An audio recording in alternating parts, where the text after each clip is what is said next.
A lot of people that were really discouraged after we graduated from undergrad because it felt like there was no future after graduating from Northern Cyprus. There were no opportunities, and you had to still go to like do a long process of like 2 years or 3 years to be able to settle and finally get a job.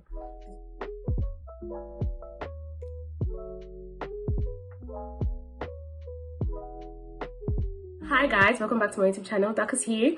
So I just got back from a really long shift. I know, like, you're thinking I have this much energy after doing a 12 hours or a 13-hour shift. It's just because during my shift I was thinking, like, reminiscing about like my time in Cyprus, my time in nursing school, and I was like, there's some things I did good and there's some things I did very bad. So I decided to make a YouTube video about things I wish I knew before starting nursing school in Cyprus. I took down some notes in my jotter right here, and yeah, so if you see me looking down, that's what I'm looking at. Okay, cool. So without further ado, let's get right into the video. Disclaimer before I start this video: in no part of this video am I trying to say that schooling in Northern Cyprus is a bad idea. I think it's a very good idea. If you want to and if you can afford to, please do it. I mean, right now I am living in the UK and I'm a nurse here. Although the process was a little tedious, but I got here. So it's very possible, it's a good idea, please do it. But I'm just telling you the things that I wish I knew before I studied in Northern Cyprus. I would have done more research. I still would have gone to school in Northern Cyprus for sure, because I met the most amazing people in my life in Northern Cyprus, and I got really amazing opportunities in Northern Cyprus. So yes, I would still go to North Cyprus, but I would have done things differently. I should have researched differently. I should have done things better before I went there. The first thing I think I did wrong was not researching about the country or the school that I was going to. I was just really desperate, honestly, to leave Nigeria when I got the admission. I graduated from high school in 2013 and I got into school in 2015. I got admission the next, like that same year, to go into school, but in Uniben. It was for a course that cannot be spoken of, and my parents say I'm not going anywhere, sitting down in this house. Anyway, so I was really desperate to get into school. So in 2015, when I got admission to study pharmacy in Cyprus, I studied pharmacy and I was just like, this is not for me. I can't do this. I can't one day finish school and go to a factory or sit down in a pharmacy shop and sell medication. I can't. I need to communicate with my patients. I need to talk to my patients. I need to have one-on-one interaction and take care of my patients. So the next thing to do, I wanted to actually be a medical doctor. Studying medicine in Cyprus is expensive, and ain't nobody got money for that unless your father has the money. Mine did not at that time. Anyway, so I went back to Nigeria at first, and then in 2018 I processed another admission to come back to Cyprus and study nursing. So when I didn't research about the university. I didn't research anything. Even the first time I was coming in 2015, I didn't research. I didn't know that there were a lot of limitations to studying in Northern Cyprus. Like if you study in South Cyprus, you are good, you are cool, like you're part of the EU, everything is smooth and beautiful. But Northern Cyprus has a lot of limitations. I didn't know that. I was just desperate to go to school. Researching about the country also had to do with researching about the language they spoke, right? So in Cyprus, they speak Turkish. And in class, though, we speak English and they teach in English, so that's good. But the locals in the city speak Turkish. And that was hard. Like, that was very stressful, because as a nurse, you're working with the locals. You're not working with your teachers and your students. You're going to go to the hospital and work with the locals. And so you have to speak their language to them. So how was I going to do that? And I think, right, researching about the country and finding out that they spoke Turkish in the country would have pushed me to learn the language, right? I should have just said, okay, since I am going to study in this country and there's no other place I'm going to, let me just humble myself and learn the language. But I didn't. So that was very hard. I didn't research about my school. I didn't know if it was accredited in my country. I just went. I should have researched about the country. I should have researched about the school, the language, the accreditation of the school and everything like that, but I didn't. So yeah. The next thing I think I should have done is to research about the job opportunities in the country, or the job opportunities I can get when I am done and I want to leave the country. I didn't do that. I was just thinking of school at that time. I didn't research about if I would be able to get a job in the country after I graduate and how that would look like, or if I'll be able to get a job outside the country after I graduate. So I would advise you guys to just research about that. It was not going to be so easy to get a job after graduation, both in the country and outside the country. So in the country, it might not have been so hard, because just learn the language, right? And have your accreditation graduate and have your diploma, you can just send your CV to a hospital and hopefully you get a job. That would have been fine if I'd learnt the language. But the second thing is, if I was going to get a job out of the country, like let's say I was going to go back to Nigeria, there's a long process to do your accreditation in Nigeria. It takes at least 2 years plus NYSC, obviously, I think. I don't know how the process goes for doing it in Nigeria because I didn't do that. That's a long process. And even if you're going to go to another country, KKTC, Northern Cyprus, is not really recognized in a lot of places.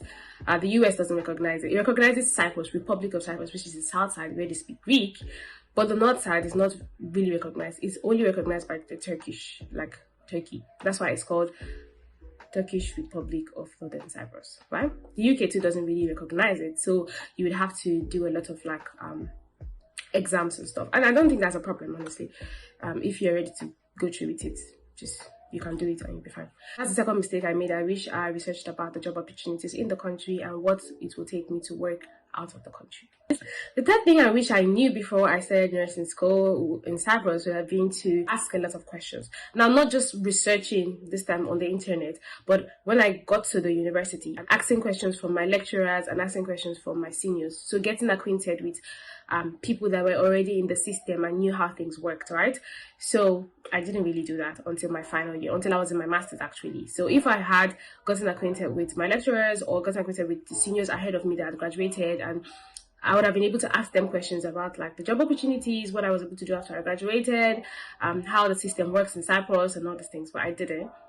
Although that still turned out for good because God is kind. Well, yeah, that's one of the things I would advise you to do. So if you're going to school in North Cyprus or you're already in school in North Cyprus, I don't think it's a bad idea. Make friends with your seniors, get acquainted with your lecturers. I got acquainted with one of my lecturers, which was really good for me because he helped me to get a job opportunity outside the university in a hospital in Guinea, and also a job opportunity to work as an assistant with my university. I went with the assistant job, obviously. If you know me from Cyprus, you know that I was working with the university. And the reason why was because if I work in Guinea with the hospital, I can't speak Turkish, so how was I going to be able to communicate with my patients? The core of nursing is your patients, and you have to be able to meet your patients' needs and ask them what they need, right? But if I can't communicate that and ask them what they need, how am I supposed to be able to meet those needs? So I decided to take the job as an assistant teacher, and I was only able to get the job because I was acquainted with my lecturers. And even moving here to the UK was because I was acquainted with people that were ahead of me, like my seniors. I was constantly on their neck asking them questions. Some of them know me from watching this video. I was constantly asking questions like, oh, how did you do this? How did you go about this process? In this point, what did you do? And I think it's such a good idea. Guys, don't be afraid to ask questions. You would save yourself a lot of time and a lot of mistakes if you just ask questions. I think we are just so scared that people might not want to answer us, or we are so scared. I don't know what we are scared of actually. I don't know. But personally, I ask what I don't know, what I don't understand. I would rather ask questions than waste my time. So please, guys, ask questions before you make any move. And my DMs are open on Instagram. My comment section are open. So if you have any questions, guys, I don't get tired. People that have been asking me questions, you know, I can answer your question 10 million times. I am very, very available to answer your questions. If you want to move to the UK, please hit me up, disturb me, ask me questions. I will help you, even about job opportunities. I want all of us to get jobs and be settled. Okay, cool. So the next thing I wish I knew, which is quite obvious to everybody if you're going to go to nursing school, is to study hard. Study very, very hard. Make sure you ace all your courses. I was able to sustain a scholarship in my university because from first year I told myself that this school thing, we're going to take it on our head. So I studied really hard. And I also got good references from my lecturers, both in EMU and in CIU. So EMU is where I studied pharmacy and CIU is where I studied nursing. So both places, I hit my lecturers up at any time. I'm like, oh, I need a reference for this. And they're ready to send me references. So guys, study hard. Don't be comfortable with just like getting a low grade. Just try your best to like study hard, work hard in school, and like increase your grade. I don't think your motivation should just be because you want to maintain a scholarship. I think just to have a good result, just to have a good transcript if you're going to apply anywhere else, it's a good thing, right? So just study hard, okay? Okay. The next thing I would say is intern. This one is what I did not do. All the rest, I kind of did them to some extent, to some degree. I think I tried. But this one, I did not do it. Dorcas did not think it. I'm not thinking that it's important to intern. Guys, intern. intern. Work every single holiday. If you get the opportunity, outside the holiday, during the school, if you have the time, work. Because that will help you when you're applying for jobs. Guys, I cannot stress this enough. I did not really do a lot of internships, if I'm being honest. COVID also contributed greatly to that, obviously. But even before COVID, I wasn't really interning. Like, I would just do my 21 days and I'm done. As soon as I finish my 21 days, I drop my pay and I'm done. I don't used to exceed it. And that was such a bad idea. Guys, if you can exceed it, please exceed it. Do 30 days, do internship throughout your holiday, and maybe you can do like 60 days and then the remaining 30 days of your holiday, because the holiday is 3 months, summer holiday is 3 months. You can use the remaining 30 days to jaye and enjoy your life, but please do your internships, because when you're going to apply for a job, right, those your hours that you did for your internship will serve as work experience for you. I cannot stress this enough, guys. When I was applying for jobs, right, I didn't know that I was supposed to attach the hours I did for my internship. Although there were not even so many hours. I was only attaching the hours I did, like, working properly. And I wasn't able to secure a job easily. It was not easy to get a job. But eventually, I was able to, because sense came to my head and I asked my seniors. I asked people that had gone like ahead of me, 2 semesters, 3 semesters ahead of me, how did you do it? Because some of them, as soon as they graduated, they went to the UK. So I'm like, how did you do it? You don't even have experience. Me, I even have experience more than you. So they were like, they added their hours for internship. And I was like, wow, quickly, I halved it. And that's when I was able to get a job. But if you even do more hours, because my own was not even able to like a year of experience. If you do more hours, hospitals will be looking for you. You'll be hot cake. So please, guys, intern. I think this is like the most important point. Intern every single summer. Make sure you intern in a hospital. If you can go to Nigeria or go to your home country to do your internship, do it. If you can do it in Cyprus, do it. Just make sure you're interning, okay? The next thing I wish I knew is to write IELTS early. So I wrote IELTS during my master's. I wish I wrote IELTS earlier, like maybe my 4th year or my 3rd year. Usually second year is very busy for everybody because you're doing medical, surgical, and other courses. Those courses are like hell. But 3rd year and 4th year, it's reducing. The stress is reducing, especially in 4th year. I would say you should do your IELTS in your 3rd year, maybe 1st semester, 4th year, because final semester you'll be doing your project, so that might be stressful. So 1st semester or 2nd semester, 4th year, you should write your IELTS. Write your IELTS early. So if you have any problems with it or you do not pass, you can easily just write again before you graduate, and then just move as soon as you graduate. So I didn't have to do all this because I wrote my IELTS once and I was able to pass. But if I didn't, I would have still been in Cyprus by now trying to pass it. So just write your IELTS early. It's advisable. The next thing I wish I knew is about the NMC Cyprus registration. I think this is the one. This is the gold. This is the miracle. I didn't know. We didn't know that Cyprus gave certifications, or we didn't know that we could use our certifications from Cyprus to get jobs. That served as our nursing license to get jobs in other countries. We didn't know that. I didn't even know that there was an office I can go and get it, because all these years, what we knew is as soon as you graduate, that's all. They don't give you any certificate, just your diploma. You're going back to wherever you're coming from to go and figure out your life. We didn't know about the NMC registration. I wish I knew. I graduated in 2021 February, and I didn't do my NMC registration until I was about to come here to the UK. I did my registration just in April, which is such a bad idea, because when they're looking at their system, when they're looking at my CV, they will see that I was just a registered nurse this year, when I've been registered for like over a year. Do you understand? So as soon as you graduate from the university, take your diploma and everything, just gather all the documents you need for the NMC registration. I'm going to add all the documents you need here. So gather all those documents you need for the NMC Cyprus registration and just go and get the certificate. Just keep it.